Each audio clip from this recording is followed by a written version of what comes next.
The last thing Commander Talia Novak expected to find during her morning patrol was an alien spacecraft.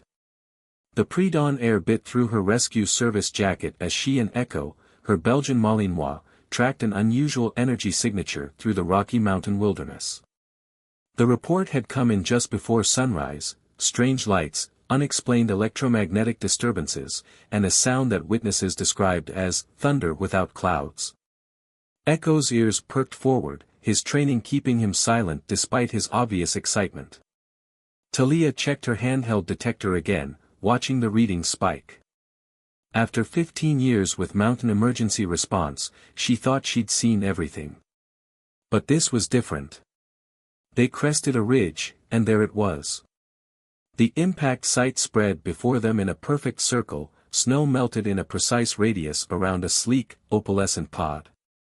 No debris field, no scorched earth, just pristine white snow giving way to bare ground in a mathematically perfect circle.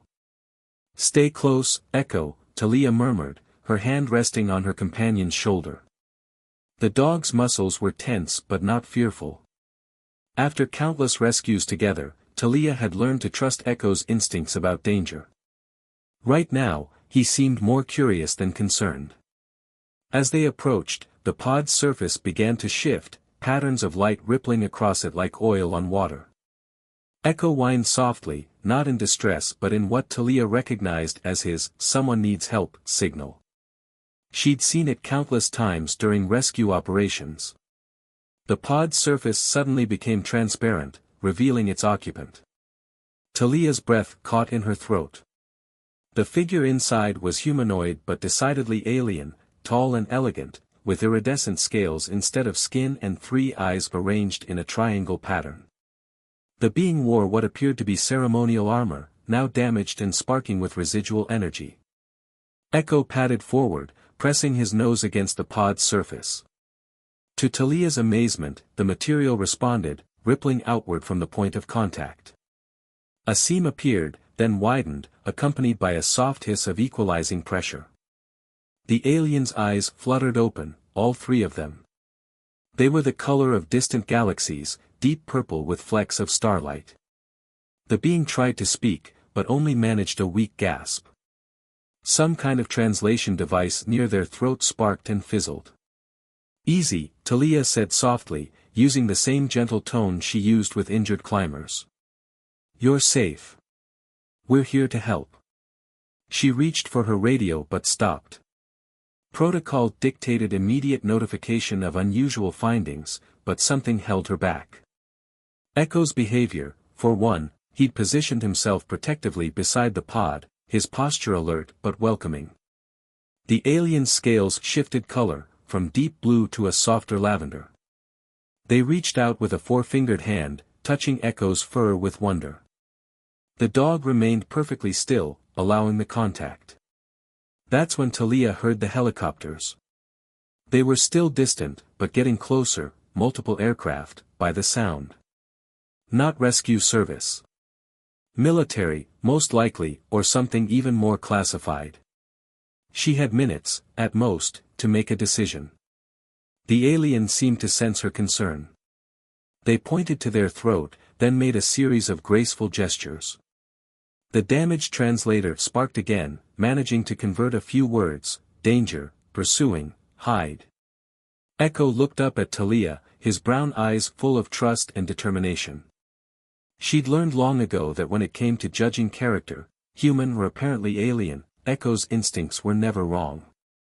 "Okay," she said, reaching into the pod. "Let's get you out of there. My observatory is about 2 miles from here.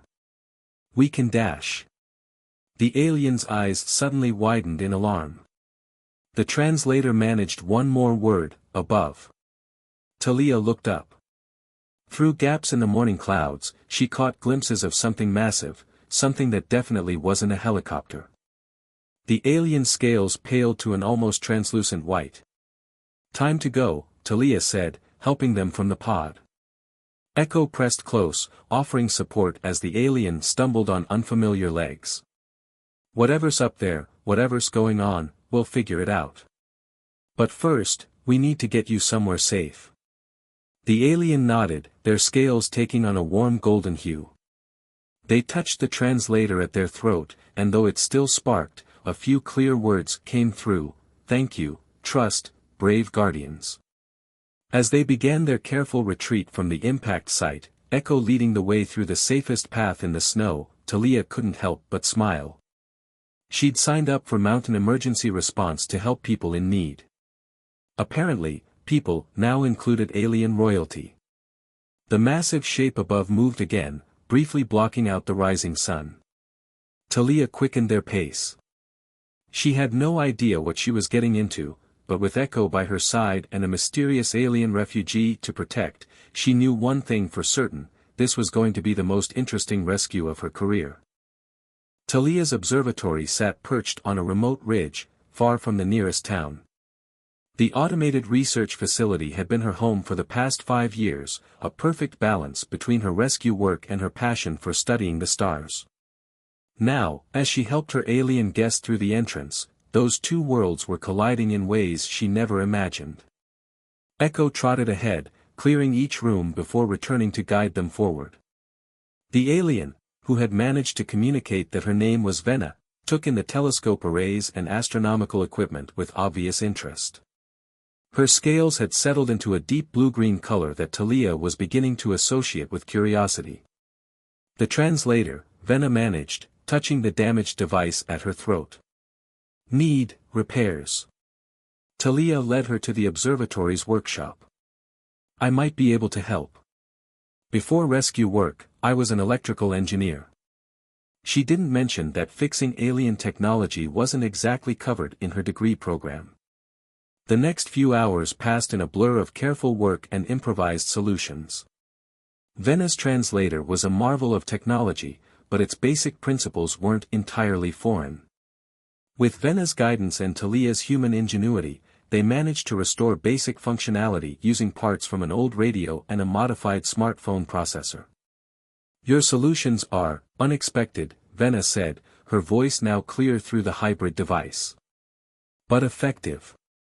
My people would never think to use such simple components." "Sometimes the simplest solution is the best one," Talia replied, cleaning up her workbench. "Now, want to tell me what brought an alien princess to Earth?" Venna's scales shifted to a stormy gray.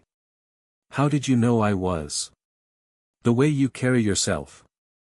The ceremonial armor. Plus, Echo has a weird talent for recognizing authority figures." As if to demonstrate, the dog sat at attention, his posture almost formal. A small smile crossed Venna's features. "Your companion is remarkably perceptive." Her expression darkened. "I was, heir to the Astrian Empire. My father, Emperor Calyx, discovered corruption within our highest council. The High Marshal, Draken, has been secretly building a military force, planning to expand our empire through conquest rather than peaceful alliance." Talia nodded, understanding dawning. "Your father tried to stop him?" "Father disappeared 3 cycles ago. Official story claims he's on a diplomatic mission, but..." Venna's scales rippled with distress. "I found evidence of Draken's plans, including his intention to use Earth as a testing ground for his new weapons. Your world is considered primitive by Astrian standards, but populated enough to demonstrate the effectiveness of his arsenal." Echo growled softly, and Talia heard it too, the distant sound of vehicles approaching. She moved to the window, using her rescue binoculars to scan the access road. 3 black SUVs wound their way up the mountain, followed by what looked like a military convoy. "Government response time is getting better," Talia muttered. She turned to Venna. "Those ships we saw earlier, Drakens. Hunter-class vessels. They'll have troops on the ground soon." Venna's scales paled. "I should surrender. You've risked too much already." Echo barked once, sharp and decisive, moving to stand between Venna and the door. Talia grinned. "Echo disagrees, and so do I. Besides, if what you're saying is true, this isn't just about you anymore. Earth needs to know what's coming." The sound of vehicles grew closer. Venna reached into her armor and withdrew a small crystal, multifaceted and faintly glowing. This contains proof of everything: Draken's plans, his weapons tests, the locations of his hidden fleet. But it's encoded in Astrian technology. Your systems won't be able to read it. Talia took the crystal, studying how it caught the light. Maybe not directly, but every code can be broken. Every system has its vulnerabilities. She moved to her computer array, originally designed for processing astronomical data. We just need time. A helicopter thundered overhead, and radio chatter crackled from multiple directions. Echo's ears twitched, tracking the movements outside. Time, Venna said softly, may be something we don't have. Talia began shutting down non-essential systems, her mind racing through options. The observatory had been built with multiple backup power sources and communication systems, necessary for isolated research. More importantly, it had been built with escape routes. Your father, Talia said, gathering essential equipment. When he discovered what Draken was planning, what did he do first? He tried to gather allies, build a coalition within the council. Venna's scales shifted thoughtfully. But Draken had already bought their loyalty or blackmailed them into submission. So going through proper channels didn't work. Talia nodded. Sometimes you need to take a different approach. On Earth, we have something called whistleblowers, people who expose corruption by taking evidence directly to the public. Understanding dawned in Venna's 3 eyes. The crystal, if we could decode it, broadcast the evidence. Both our worlds would see the truth. Talia smiled grimly. But first, we need to get to better equipment. The observatory's good, but for what we need. She pulled up a topographical map on her tablet. There's a research facility about 20 miles from here. Better computers, stronger broadcast capabilities. And more importantly, she pointed to a network of lines crossing the mountain. Old mining tunnels. A whole maze of them, connecting this entire range. Echo's posture changed, and Talia heard the distinctive sound of boots on gravel. They were out of time. Your people have a saying, Venna said as Talia activated the observatory's emergency protocols. The truth will set you free. Let's hope so. Talia checked her rescue pack and signaled Echo to the hidden entrance behind her equipment racks. Because right now, the truth is all we've got. The old mining tunnels were a maze of darkness and echoes. Talia led the way, her rescue service headlamp cutting through the gloom while Echo ranged ahead, his training making him nearly silent despite the uneven ground. Venna followed, her scales providing a faint bioluminescence that cast shifting patterns on the rough-hewn walls. Your Earth military and Draken's forces seem to have formed an alliance, Venna observed, her translator now working smoothly thanks to their earlier repairs. They're coordinating their search patterns. Probably told them you're some kind of threat to national security, Talia replied, checking her tablet's map. The old mining company's surveys were detailed, but decades out of date. Though I'm more worried about what they're not telling each other. A distant rumble echoed through the tunnels. Echo's ears twitched, but he remained calm. Years of search and rescue work had taught him the difference between natural cave sounds and genuine threats. These passages, Venna said, running a 4-fingered hand along the wall.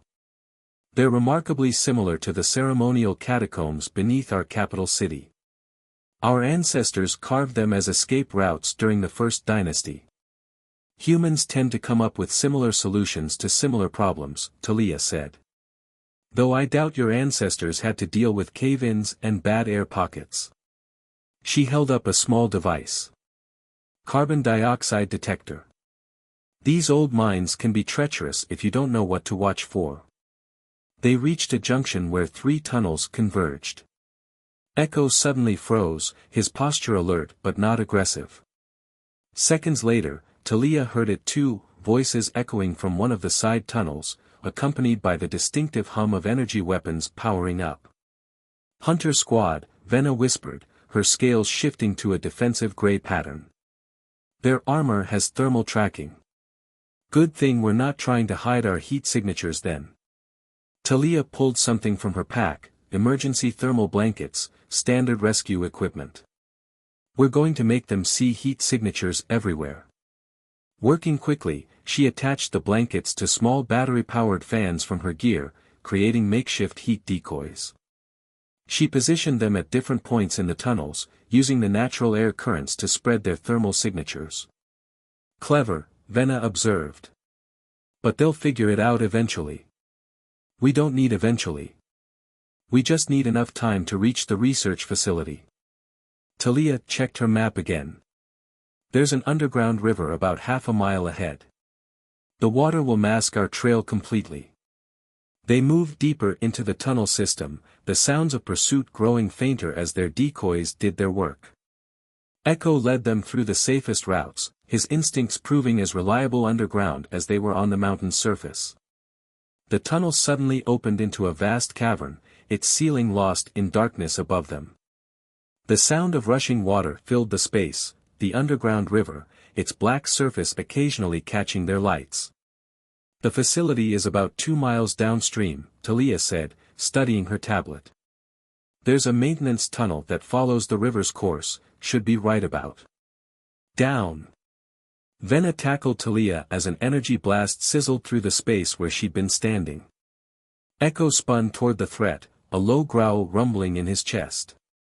3 figures emerged from a high tunnel, their armor gleaming with the same iridescent quality as Venna's scales. The lead hunter removed his helmet, revealing features similar to Venna's but harder, more angular. Princess Venna, he said, his translator producing perfect English. I am Commander Rax of the Hunter Elite. By order of High Marshal Draken, you are to be taken into custody. The human and her beast will be eliminated as potential security risks. Still following orders without question, Rax. Venna stood, her scales blazing with royal authority. Like you followed them when Draken had my father disappeared? The commander's expression flickered. Your father was a threat to the Empire's evolution. Draken will lead us to our rightful place among the stars. By starting with the conquest of Earth? Talia asked, slowly reaching for her pack. Testing weapons on a populated world? That's not evolution, that's genocide. Silence, human. Your primitive species cannot comprehend the complexities of galactic politics. Rax raised his weapon. Though I admit, you've proven more resourceful than expected. The thermal decoys were particularly impressive. Oh, those weren't the impressive part, Talia said. In one smooth motion, she pulled a small device from her pack and threw it into the river. The cavern erupted in a brilliant flash of light and sound, an emergency flare, designed to work underwater. The hunters' thermal imaging systems overloaded, momentarily blinding them. Echo sprang into action, years of rescue training repurposed as he knocked the nearest hunter off balance. Venna moved with royal grace turned lethal, disarming a second hunter with practiced efficiency. Talia grabbed Venna's arm, pulling her toward the maintenance tunnel entrance she'd spotted earlier. Time to go. They ran along the narrow maintenance walkway, the river roaring beside them. Behind them, Rax's voice echoed off the cavern walls, you cannot hide forever, princess. Earth's authorities already think you're a threat, how long before they turn on you? He's right about one thing, Talia said as they put distance between themselves and the hunters. We're running out of time. Both Earth's military and Draken's forces will have the research facility surrounded by now. Then why are we still heading there? Venna asked, her scales shifting in confusion. Talia grinned. Because sometimes the best place to hide is right where they expect to find you. Besides, that facility has something we need, something that might just save both our worlds. Echo barked softly in agreement, his tail wagging slightly despite their situation. Whatever Talia had planned, her faithful companion clearly approved. You continue to surprise me, Venna said, her scales taking on that curious blue-green hue again. Your species may be younger than mine, but your adaptability, your creativity in crisis, perhaps that's exactly what the Empire needs right now. The tunnel curved ahead, and Talia could see lights in the distance, the research facility's lower levels. Let's hope you're right. Because what comes next? That's going to take every bit of human ingenuity we can muster. The research facility's basement level was a maze of humming servers and blinking lights. Talia moved with purpose through the rows of equipment, Echo keeping watch while Venna examined the Earth technology with growing interest. Your computers are remarkable, Venna said, her scales shifting through shades of blue-green. Less advanced than ours, but the architecture, the way you've maximized limited resources. She touched a server rack gently. There's an elegant efficiency to it. We're good at making the most of what we have, Talia replied, accessing a central terminal. When you can't just generate quantum processors or whatever your people use, you learn to get creative. She pulled Venna's crystal from her pack. Speaking of which. Above them, they could hear movement, boots on floors, voices giving orders. The facility had been evacuated, but now hosted a mix of military personnel and what Talia suspected were very specialized government agents. They haven't found us yet, Talia continued, examining the crystal. The basement's shielding blocks most scanning technology, originally designed to prevent interference with the research equipment. Now it's buying us time. Echo's ears suddenly perked up. Through the facility's air vents, they could hear new voices, the distinctive harmonic tones of Astrian hunters. Not much time, Venna said, her scales darkening with concern. Even if we decode the crystal's data, how can we transmit it? Every communication channel will be monitored. Talia smiled, pulling up schematics on her tablet. See, that's the beauty of human infrastructure. We've got layers upon layers of old systems built on top of each other. Nobody ever really removes anything, they just build over it. She pointed to a network of lines running through the mountain. Like these, original telephone lines from the 1950s. Still functional, just forgotten. Venna studied the diagrams. But surely they'll be watching all communication methods. They're watching what they expect us to use, internet, cellular networks, radio frequencies. Talia was already working, her fingers flying over the keyboard. But these old copper lines. They can carry data too, just not very efficiently by modern standards. And they connect to every small town in a 100-mile radius. Understanding dawned in Venna's 3 eyes. A distributed broadcast. Exactly. We don't need one big transmission they can block. We need thousands of small ones, each carrying pieces of the data. Talia held up the crystal. Now we just need to translate your advanced alien storage device into something simple enough to travel through copper wire. The next hour was a blur of improvised solutions and creative problem-solving. Talia used the facility's quantum research equipment to read the crystal's basic structure, while Venna provided insights into Astrian data architecture. Together, they built a bridge between two technological worlds. It's like translating poetry, Venna observed, watching strings of alien code transform into Earth-compatible formats. You lose some of the elegance, but the meaning remains. Sometimes simpler is better, Talia replied. Your crystal stores data in quantum states, beautiful and efficient, but complex. We're converting it to basic binary. Raw, but reliable. Echo suddenly tensed, his attention fixed on the stairwell door. Moments later, they heard footsteps descending. How much longer? Venna whispered. Translation's done. Starting the transmission now. Talia initiated the program they'd created. Once it starts, we can't stop it. The data will spread through those old phone lines like a digital wildfire. The door burst open. Commander Rax led a team of hunters, their weapons raised. Behind them came several Earth military officers and a man in a black suit who practically radiated government authority. Step away from the computer, the suit-wearing man ordered. Whatever you're doing stops now. Agent Harrison, Talia read his ID badge, keeping her hands visible. Funny thing about stopping things, once you put information out into the world, it takes on a life of its own. Raxa's translator crackled with anger. You understand nothing of what you're interfering with. The Empire's expansion is inevitable. Earth's authorities have already agreed to cooperate. Have they? Talia looked at Agent Harrison. Did they tell you about the weapons testing? About using Earth as a proving ground for their new arsenal? Harrison's expression flickered. The Earth military officers exchanged uneasy glances. The data is already moving, Venna declared, her royal authority filling the room. Through channels you can't track, in formats you can't easily block. Right now, both our worlds are learning the truth. Impossible, Rax snarled. Earth's primitive networks are exactly what makes this possible, Talia cut him off. You expected cutting-edge technology, so you guarded against it. But old copper wire carrying simple binary code? Sometimes the best solutions are the ones you overlook. Echo growled softly as the hunters raised their weapons. But before anyone could fire, alarms began blaring throughout the facility. Agent Harrison's phone buzzed, then buzzed again, and again. Sir, one of his subordinates called from upstairs.